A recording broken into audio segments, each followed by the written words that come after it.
politika, sosialy, fiainam-pirenena, toe-karena, zava-misy, izany rehetra izany no hitanao anatin'ny vaovaon'ity tanindrazana.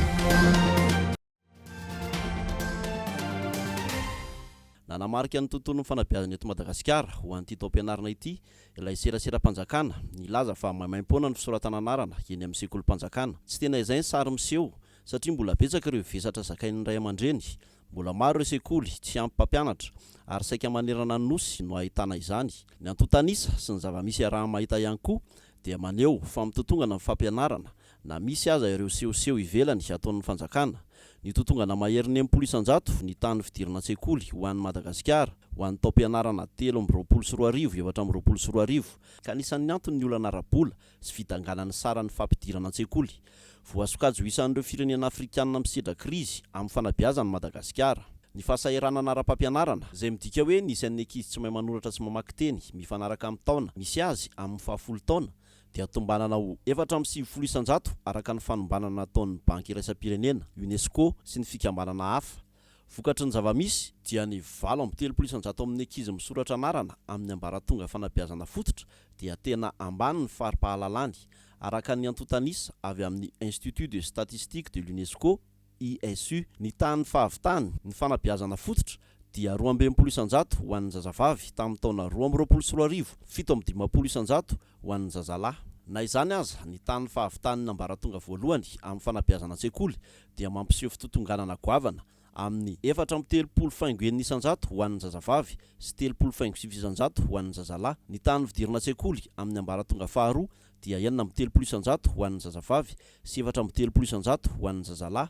Ny tany fidirana an-tsekoly amin'ny ambaratonga ambony dia 9% ho an'ny vehivavy tamin'ny taona 2024, mitovy aminy 9% ho an'ny lehilahy. Izany dia mampiseho fa misy fitotonganana lehibe amin'ny fisoratana anarana sy ny fahavitan'ny fianarana rehefa mitombo ny avin'ny fanabeazana.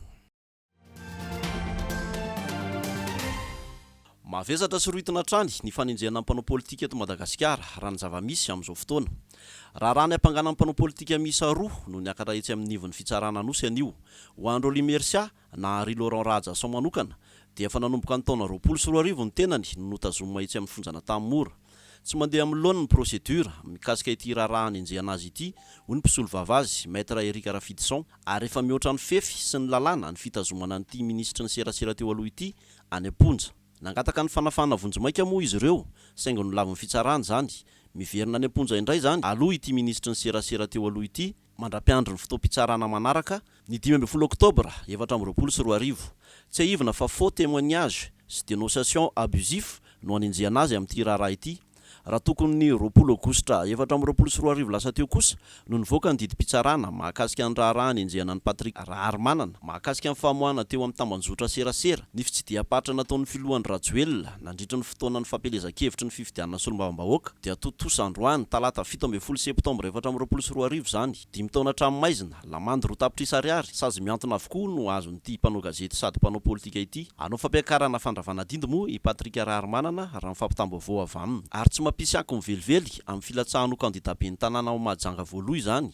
Tsy misy didim-pitsarana miantra raha tsy efa tapitra tanteraka ireo fampiakarana ady rehetra amin'ny lalàna. Mbola giazan'ny fitsarana moa ny telefônina, puce, ny ordinateur izay tsy nivalian'ny fitsarana androany ny fangatahana azy ireo. Anao ny fangatahana manokana ireo fitaovam-piasan'ireo moa ny mpisolo vavan'ny Patrick Raharmanana.